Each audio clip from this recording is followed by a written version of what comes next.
और उन्हें ले गए संगली बाई। अरे दुल्हन जैसी जनकपुरी जो अच्छी तरह सजा।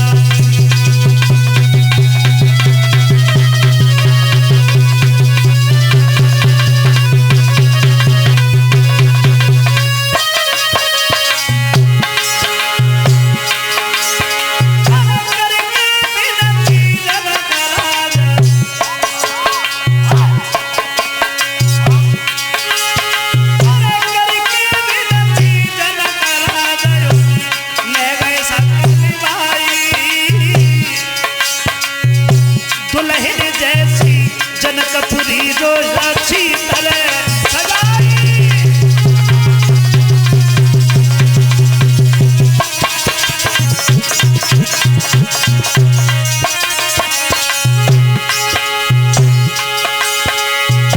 सीता जी दी जाए कई बात समझ आई। हमको लगती गए बगिया में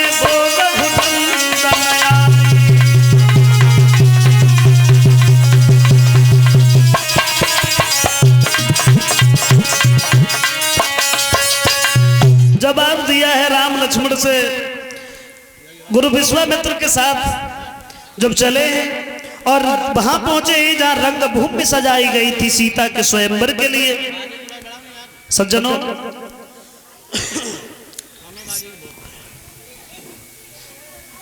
उधर से सीता जी आई, इधर से राम लक्ष्मण विश्वामित्र के साथ में। तो तुलसीदास जी कहते हैं कि रंगभूमि जब सिय पगुधारी मोहे देख सकल नर नारी। राम ने और सीता ने, यानी सीता जी ने पैर रखा जैसे ही उस रंगभूमि में, तो स्त्रियां पुरुष सब देख करके मोहित हो गए। और भाई तुलसीदास जी ये कहते हैं रामायण में कि मोहे न नारी नारी के रूपा।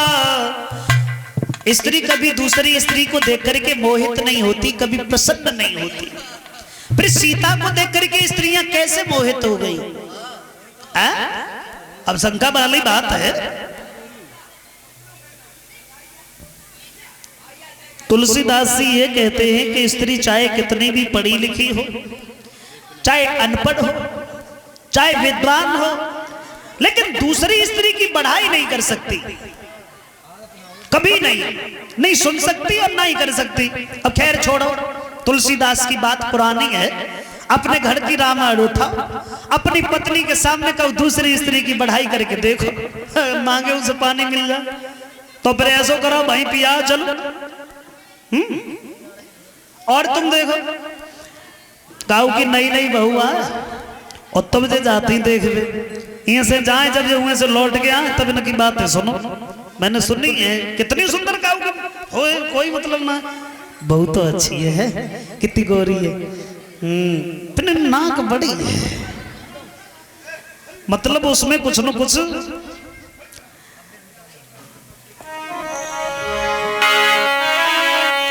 अरे नारी कछू गल की है मारी, ज्यादा नहीं थोड़ी।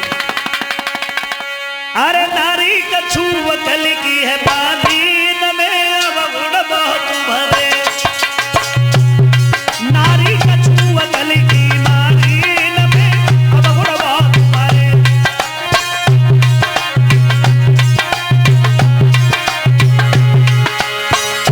अब ये मत सोचना भाई कि धर्मेंद्र भाई बुराई करने में लग गए, मेरी आदत नहीं है किसी की बुराई करने की। बात आ गई है तो मैं कह रहा हूँ। अब आधुनिक युग की कोई बात, मैं पुरानी बात बता रहा हूँ, क्योंकि आधुनिक स्त्री में कोई अवगुण है कि नहीं, तो हम कायम करें।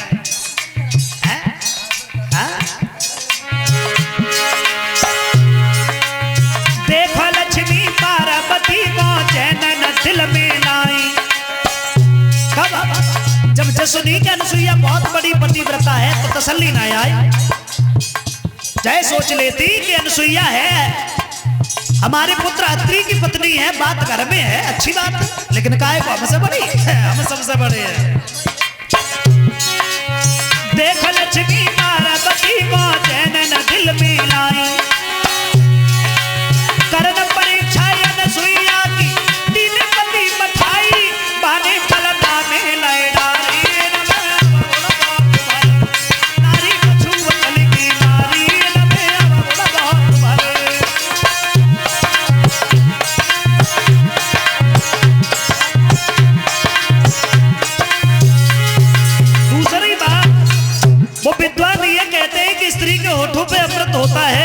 लेकिन जीभ में होता है विष। कहे ना तब तक ना कहे, कोई मतलब ना। और जब कहे तो ऐसे कहे जो पार हो जाए, दोबारा कहने की जरूरत ही ना पड़े। खैर आधुनिक युग की माताएं बहनें किसी से गलत नहीं बोलती। मैं पुरानी बात बता रहे हैं। द्रौपदी ने दुर्योधन से कही अंधा के अंधा। वैसे विचार करो कितनी भली बात कही। काऊ के पिता अंधे हो, बस जो कहो अंधे को अंधो ही कहो तो गलत लगेगा ना, है?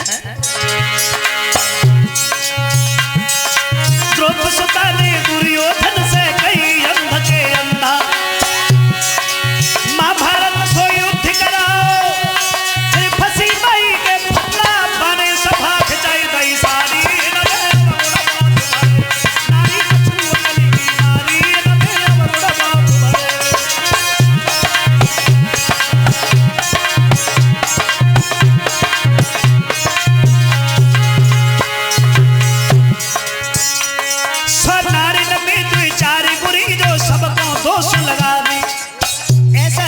हर स्त्री में अवगुण है, होती है। हाँ नारी में दो चारी बुरी जो सबको दोष लगा दे। हर करे बुराई पर नारी की, करे बुराई पर नारी की। खुद से खुद उलटी जाती चाहे हो सूरज कारी कारी। नारी कुछ अकल की नारी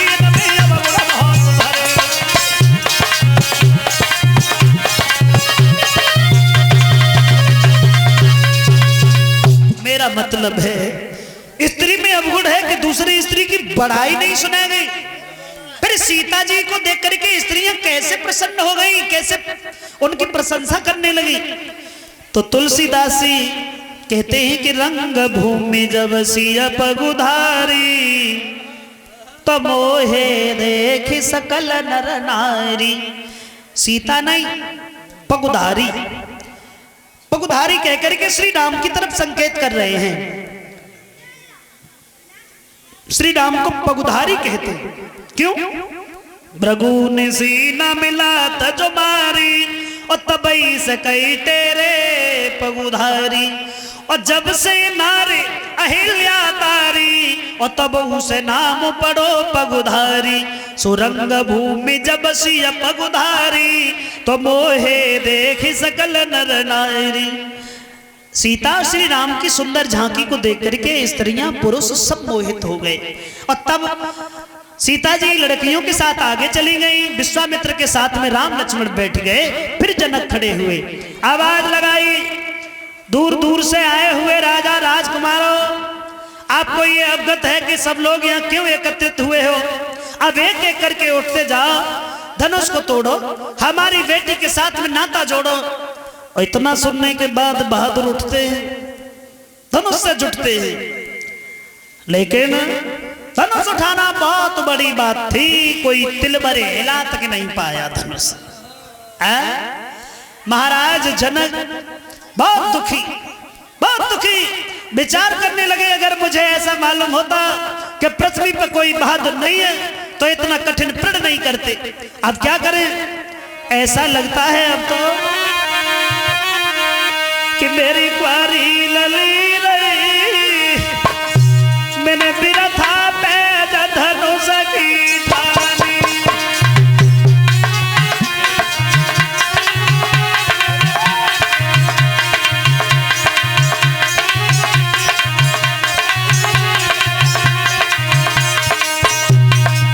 कऊ छत्री पे धनुष न कूदो,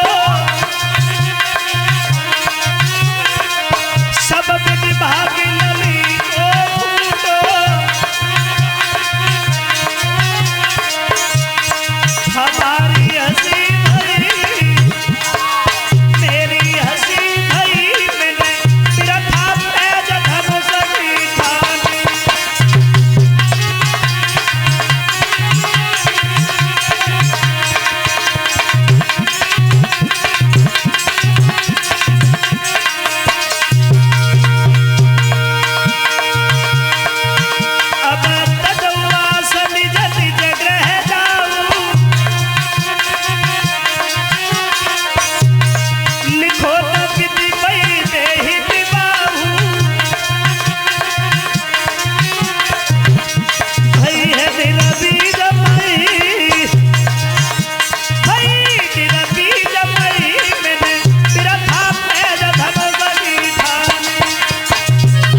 पे कोई बहादुर नहीं है, तो लक्ष्मण से नहीं रुका गया, उठ करके खड़े हो गए और आवाज लगाई, जनक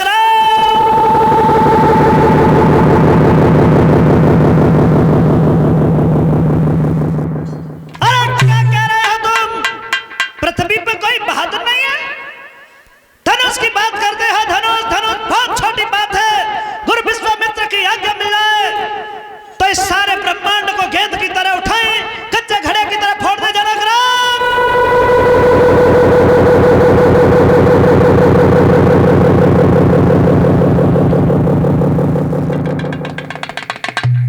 ये शब्द कहने से पहले तुम्हें बहुत सोच लेना चाहिए था जनक। कह रहे हो पृथ्वी पे कोई बहादुर नहीं है और इस धनुष को लेकर के? मेरी बात सुन,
विश्वामित्र ने सुना है तो जवाब दिया, लक्ष्मण तुम ये ज्यादा कभी कभी बोल जाते हो, इस बात से हम खुश नहीं हैं, इसलिए बैठ जाओ।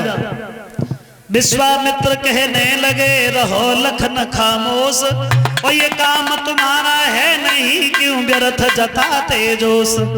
ये तुम्हारा काम नहीं है? और राम से कहा बेटा तुम खड़े हो जाओ। लक्ष्मण कहने लगे हम वैसे ना बोलते, लेकिन करेगा महाराज जनक के ये वचन हमसे सहन नहीं हुए, क्योंकि सूरवीर मर सकता है लेकिन कायरता की कभी बात सहन नहीं कर सकता, इसलिए हम तो बेबस होकर के बोले। और उसी समय राम खड़े हुए और राम को देख करके बड़े बड़े राजा हंसने लगे। देखो अब चली चिड़िया पाड़ उठाए हुए जेऊ धनुष तोड़ेंगे। सीता जी की मां सुनैना देखा है जब राम को, तो कहने लगी है ऐसा लगता है कि विश्वामित्र भी हमारी हंसी पे तुले हुए हैं। अरे कोई नहीं समझा, बड़े बड़े बहादुरों से धनुष हिला तक नहीं, फूल जैसा बच्चा है, ये धनुष तोड़ेगा? जवाब दिया है एक सहेली रहे सीता जी की मां, तुम्हें ये देखने में बच्चा जरूर लग रहे हैं, लेकिन तुम्हें लगता नहीं है कि इनका चेहरा सूर्य की तरह दमकता है। सूर्य देखने में छोटा लगता है जब सुबह को निकलता है, जब वो बाहर आता है तो दुनिया का अंधकार नष्ट हो जाता है। थोड़ी देर शांत रहो, तुम्हारी आंखों के सामने यही धनुष तोड़ेंगे। भगवान श्री राम विश्वामित्र को प्रणाम करने के बाद में आगे बढ़े और सीता को देख करके, सीता को दुखी निहार करके धनुष को ऐसे देखा जैसे भूखा शेर गाय की तरफ देखता है।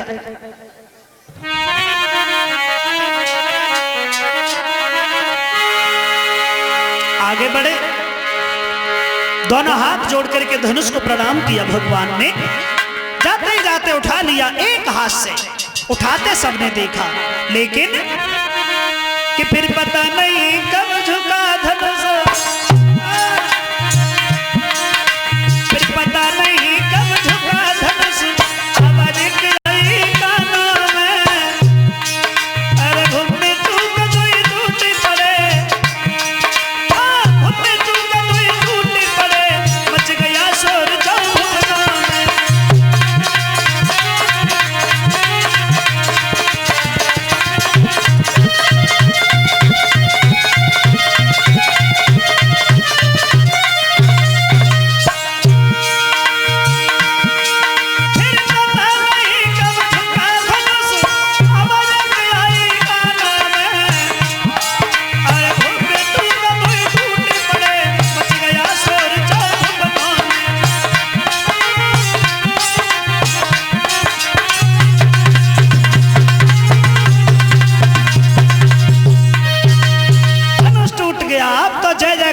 शब्द सुनाई दे रहा था। सीता जी की सहेली कहने लगी है, बहन अब क्या देख रही हो, आगे बढ़ो वरमाला पहनाओ। सीता जी आगे बढ़ी, श्री राम के नजदीक पहुंची, लेकिन उचक उचक के रह गई, गर्दन तक नहीं पहुंची, क्योंकि उस समय सीता की उम्र 5.5 साल की थी और भगवान श्री राम की उम्र 14.5 साल की, बड़ा अंतर। उसी समय सज्जनों एक लड़की कहने लगी है राम से, राम थोड़े झुक जाओ, अगर झुकोगे नहीं तो बरमाला कैसे पहन पाओगे। जवाब दिया है, राम झुकने के लिए तैयार हुए तो लक्ष्मण ने देख लिया, भैया क्या कर रहे हैं, ससुराल में पहली बार वो भी भाभी के सामने झुक रहे, और आज अगर झुक गए तो जिंदगी झुके ही झुके निकल जाए, सीधे खड़े रहो। और उसी समय राम सतर हो गए, बोले अब नहीं झुकेंगे। लड़कियां विनती करती रही है लेकिन राम नहीं झुके, तो लक्ष्मण पे दौर पर तुम बहुत मक्कार हो, अबे तक बरमाला पड़ जाती लेकिन तुम नहीं पड़ने दी, कुल देर हो गई। जवाब दो लक्ष्मण ने, हमसे कहा तो अबे उपज जाइए, कौन सी मुसीबत है, तो जवाब दो वैसो करो निकल पाओ। तो लक्ष्मण ने फिर हाथ उठाए के एक बात कही, देखिए हमारे भाई ने वो काम किया जो किसी से नहीं किया, धनुष तोड़ दिया, हमने उनके पैर भी नहीं छुए, वैसे छूना चाहिए। और आगे बढ़े, लक्ष्मण ने जैसे ही झुके राम के पैर छुए, तो उसी समय जैसे ही झुके श्री राम ने लक्ष्मण को उठाया और सीता जी को बीच मौका लगा, उसे बरमाला पड़ गई। बड़ी हंसी खुशी के साथ में विवाह हुआ है। और उसी समय क्रोधानिधान भृगुपति परशुराम का आना होता है, लक्ष्मण के साथ में संवाद होता है, बाद में अपनी हार मान करके चले जाते हैं।